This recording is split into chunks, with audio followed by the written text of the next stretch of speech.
He stood in the shadows while the whole world sang his words. Picture two voices locked in perfect harmony, a love that looked unbreakable. You know the song Solid. It plays at every wedding. It hums in the background of every black family reunion. But the man holding that microphone had a journey that started long before the applause. Born in Fairfield, South Carolina, in 1941, he faced a world designed to break him. But wait, it gets deeper. He carried the heavy weight of segregation on his small shoulders. His father worked until his back gave out. His mother held the house together with prayer and grit. When they moved to Harlem, the city pulse beat against his ribs. Gospel music shook the floorboards of the church. He absorbed it all. He was not a prodigy with a silver spoon. He was a survivor. He scraped for money. He searched for a purpose. Here is the question. Why does the world remember the song but forget the struggle? Why is his name not always carved in stone beside the giants he created like Marvin Gaye and Diana Ross? This is the story of Nick Ashford. The climb was steep, and the silence left behind is loud. The red clay of South Carolina tells a story. It holds the heat of the sun. It holds the sweat of the people who work the land. And in 1941, it held the first cries of a boy named Nicholas Ashford. Fairfield was not an easy place. The world was split in two, black and white, rich and poor. Nick landed on the hard side of that line. He did not wake up in silk sheets. He woke up to the sound of roosters and the heavy silence of the country. His father knew hard work. He knew the kind of labor that bends a back. He worked long hours. The sun came up and he worked. The sun went down and he worked. He gave his body to the job so his family could eat. His mother was the anchor. She had grit. She had a spine made of steel. She held the Ashford family together when the money ran out. And the money often ran out. They lived with dignity. But dignity does not fill a stomach. It does not pay the rent. The weight of segregation pushed down on them. It was a heavy blanket that never lifted. You could feel it in the air. You could see it in the eyes of the elders. But the Ashford family had a plan. They looked north. Picture the train ride. The wheels clicked against the steel tracks. The green fields of the south faded away. The air changed. The smell of pine turned into the smell of smoke and city steam. They were part of a great movement. Families packed their lives into bags and headed for a new promise. They landed in Harlem, New York. Harlem in the 1940s was alive. It was not just a place on a map. It was a heartbeat. It was a drum. The streets buzzed with energy. The Harlem Renaissance had just passed, but the magic still hung in the air. You could taste it. Nick walked these streets. He saw the men in sharp suits. He saw the women in their Sunday best. He heard music pouring out of every window. Jazz spilled from the basement clubs. Doo-wop harmonies echoed on the street corners. It was a symphony of the city. But here is the deal. Harlem was loud, but Nick was quiet. He was a skinny kid. He looked at this big, fast world with wide eyes. School was a battle. He did not fit in easily. The lessons on the chalkboard did not speak to him. The numbers and the dates felt cold. He felt like a stranger in a crowded room. Money remained a ghost. It appeared and then vanished. The family scraped by. There were no extras, no luxuries. Nick learned the value of $1 before he learned how to drive. He saw the hustle. He saw the grind. He needed a place to breathe. He found it in the church. Step inside with him for a moment. Close your eyes. Smell the wood polish on the pews. Feel the heat of the bodies packed together. Sunday morning was not just a routine. It was a rescue mission. The choir stood up. The organ hummed low and deep, and then the sound exploded. Voices rose to the ceiling. They shouted. They clapped. They stomped their feet until the floorboards shook. This was the gospel. Nick sat there, and something hit him in the chest. It was not just noise. It was power. He saw how a song could change a face. He saw women enter with tears in their eyes and leave with a smile. He saw men enter with heavy shoulders and leave standing tall. Music healed the room. That seed planted itself deep in his gut. He realized that words had power. A melody could lift a soul. A lyric could save a life. He started to dream. But dreams in Harlem can be dangerous. They can break your heart. Nick tried to find his path. He was not a prodigy. No one handed him a microphone and a contract. He had to fight for every inch. He tried different jobs. He used his hands. He used his back. But nothing felt right. He looked at his own body. He was thin. He was agile. He thought about dance. Picture him in a dusty room. He stretches his limbs. He tries to move with the rhythm. He thought maybe his feet could tell his story. He wanted to be a dancer. He poured his energy into movement. He wanted to leap over his circumstances. But the world of dance is cruel. It demands perfection. It demands money for lessons. It demands connections. Nick had passion, but passion does not open every door. He kept searching. He hung around theaters. He stood in the back shadows. He watched the performers on stage. He listened to records until the grooves wore smooth. He studied the greats. He dissected the songs. He wanted to know how they did it. How did they take pain and turn it into gold? He walked the blocks of Harlem at night. The city lights flashed on the wet pavement. He felt a fire inside him, but he had nowhere to put it. He was a vessel full of water with no cup to pour it into. He was lonely. The creative life is a lonely road. You hear a song in your head that no one else can hear. You see a vision that no one else can see. Nick Ashford was a young man with a heart full of love songs, but he was singing them to the wind. He faced rejection. He faced empty pockets. He faced the cold reality of a city that eats dreamers for breakfast. Gravity pulls hardest right before you fly. Nick was on the edge. He had the talent. He had the drive. He had the soul of a poet and the grit of his mother. But he was missing one thing. He was singing a solo in a world built for duets. He did not know that his destiny was walking around the same city, looking for him. He did not know that the voice that would complete him was just around the corner. The silence of his struggle was loud, but the music was about to begin. Here's the deal. Destiny often hides in plain sight. For Nick Ashford, destiny sat at a piano bench in the White Rock Baptist Church in Harlem. It was 1964. Nick walked in looking for a meal and a prayer. He found Valerie Simpson instead. She was small, but her voice held the power of a hurricane.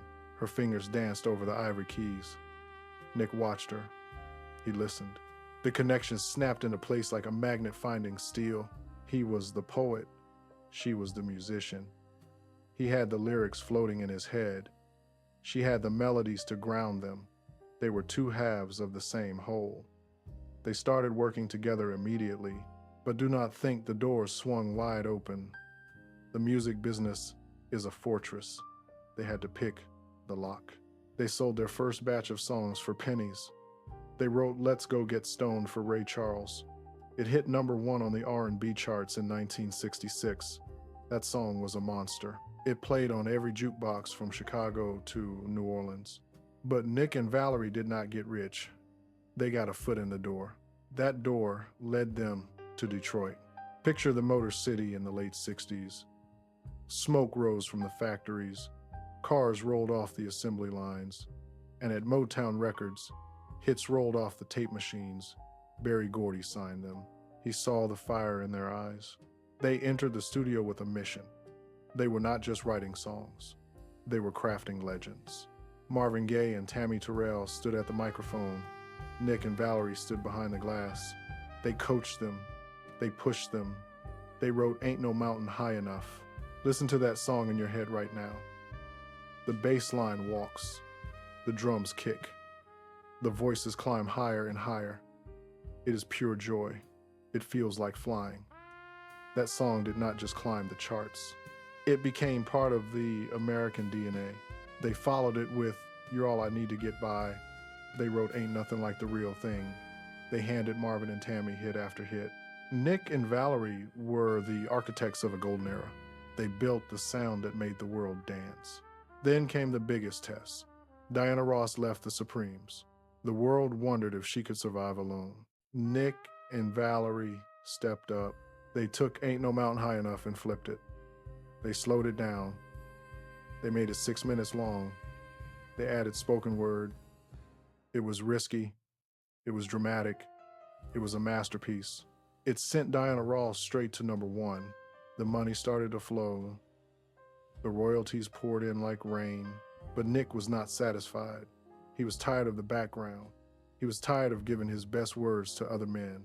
He looked at Valerie. He knew they had something the world needed to see. They stepped out from behind the curtain. They became Ashford and Simpson. The critics were skeptical. They said songwriters should stay in the studio. Nick ignored them. He was tall.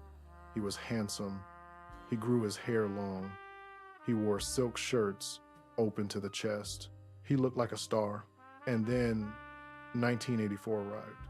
The beat dropped. The drum machine snapped. The synthesizer hummed. Solid. You know the video. Nick and Valerie in the park. The chemistry was electric. They looked at each other with real love. They sang, solid as a rock. It was an anthem for every couple trying to make it work. It played at every wedding. It played at every family reunion. It blasted from car windows in every city. The song went gold. The album flew off the shelves. Now, picture the life they built. They moved to Westport, Connecticut. They bought a massive estate. It was a palace. It had green lawns that stretched for acres. It had high gates. It was a long way from the dusty roads of South Carolina. It was a long way from the cramped apartment in Harlem. They threw parties that people still talk about. Celebrities filled the rooms. Champagne flowed. Laughter echoed off the high ceilings. Nick Ashford was the king of the castle. He drove luxury cars. He wore furs. He lived the life that most people only see in movies. But this success meant something deeper for the community. Nick and Valerie owned their publishing. That is the secret sauce. Many artists in the 60s and 70s lost their rights. They signed bad deals. They died broke while the record labels got rich. Not Nick. He was smart. He kept the ownership. Every time I'm Every Woman played on the radio, Nick got paid. Every time a movie used their songs, the check cleared. They built generational wealth. They showed the world that Black artists could be bosses. They could own the factory, not just work on the line. They opened a sugar bar in New York City. It was their playground. It was a place where music lived. Legends walked in the door. Maya Angelou sat at a table. Stevie Wonder played the piano. Nick greeted everyone with a smile. He was the host. He was the star. He was the survivor who won. The awards piled up. The Songwriters Hall of Fame came calling. The industry bowed down. Life felt perfect. The music was loud. The love was real. The bank accounts were full. But here is the thing about reaching the peak of the mountain. The air gets thin. The climb takes a toll on the body. You push and push to get to the top, and sometimes you forget that the human heart has limits. Nick looked invincible. He moved with the grace of a dancer. He sang with the power of a preacher. But inside, the biological clock was ticking. The crowds cheered. The lights blinded them. They stood hand in hand, soaking in the glory of a lifetime of work. While the world saw a smile, the shadows were growing. The silence was waiting for its turn to speak. The lights dimmed. The party ended. For decades, Nick Ashford looked like he had beaten the game. He had the money. He had the fame. He had the woman. He had the respect of the streets and the adoration of the sweets. When you saw him at the Sugar Bar in New York City, he looked eternal. He wore his fedoras with a tilt. He flashed that $1 million smile. He moved through the crowd like a king surveying his court. But time is a thief that never gets caught.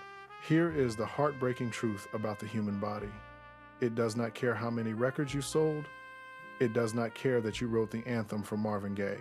It does not care that you are half of the most solid couple in music history. Biology is cold. It is a machine that eventually breaks down. The fall did not happen with a scandal. There were no flashing police lights. There were no handcuffs. There were no headlines about bankruptcy or betrayal. Nick Ashford was too smart for that. He protected his legacy. He protected his family, but he could not protect his cells. Picture the irony. Here was a man who made his fortune with his voice. His throat was his instrument. It was the vessel for the lyrics that changed the world. And that is exactly where the enemy attacked. It started quietly, a tickle in the throat, a voice that felt a little more tired than usual after a show. Maybe he thought it was just age. Maybe he thought it was the strain of a lifetime of singing. He was nearly 70 years old. He had been working without a break since he was a skinny kid in Harlem. But the diagnosis was not fatigue, it was throat cancer. The room spins when a doctor says that word. The air gets sucked out of the space. Suddenly, the gold records on the wall do not matter. The mansion in Connecticut feels very big and very empty. Nick Ashford faced a new kind of mountain. This was not a mountain high enough to climb. This was a valley low and dark. He kept it quiet. That was his way. He did not want pity. He did not want the tabloids speculating on his life. He wanted to be remembered for the music, not the sickness. He continued to show up. He continued to smile, but those close to him saw the changes. The suits hung a little looser on his frame. The energy was a little lower. The light in his eyes was fighting a battle against a creeping shadow. He underwent treatment, radiation, chemo, the things that strip a man of his strength to save his life. Imagine the physical toll. The man who danced across stages worldwide now had to fight to walk down a hallway. The voice that roared solid was reduced to a whisper. Valerie stood by him. She was his rock now. The roles reversed. He had carried the lyrics. Now she carried the hope. She held his hand through the treatments. She managed the silence that grew in their home. But the cancer was aggressive. It was a fire that would not be put out. August 2011 arrived. The summer heat in New York was heavy. The air was thick. Nick entered New York Presbyterian Hospital. The sterile smell of the hospital replaced the sweet scent of his cologne. The beeping of monitors replaced the rhythm of the drums. He was surrounded by family. The circle was tight. But even with all that love in the room, dying is a solitary act. You have to walk that final bridge alone. On August 22nd, 2011, the music stopped. Nick Ashford took his last breath. He was 70 years old. The news hit the world like a physical blow. It rippled through Harlem. It shook Detroit. It crossed the ocean. People checked their phones and refused to believe it. Nick Ashford, gone. It seemed impossible. He was so full of life. He was the definition of vitality. But the silence left behind was deafening. Think about Valerie Simpson in that moment. Picture her standing in the hospital room. For nearly 50 years, they had been a single entity, Ashford and Simpson. You never said one name without the other. They were two notes in the same chord. Now, the chord was broken. She had to walk out of that hospital alone. She had to go back to the big house in Connecticut alone. She had to look at the piano where they wrote their hits and see the empty bench next to her. The funeral was a testament to his impact. The tears were real. The industry did not just lose a songwriter, they lost a statesman. They lost an example of Black excellence. They lost a man who showed them how to own their art and love their wives. But the tragedy of his fall is not just about death. It is about the unfinished melody. Nick had more to give. He had more wisdom to share. He was the elder statesman that young artists looked up to. When he died, a library of knowledge burned down. The stories of the old Harlem, the secrets of the Motown studio, the formula for a love that lasts 5 decades, it all went with him. The sugar bar stayed open, but the atmosphere changed. You could feel the missing piece. Patrons would look at the door, half expecting him to walk in with a fedora and a smile, but the door stayed closed. The fall of Nick Ashford reminds us of the fragility of it all. You can build a castle. You can write the songs that the whole world sings. You can have a love that is solid as a rock, but you are still made of flesh and bone. The silence he left is loud. It screams across the decades. It asks a question that has no answer. Why do the best voices leave us so soon? The song ended. But the echo lasts forever. The news hit the streets like a cold wind on a hot summer day. It was August 22nd, 2011.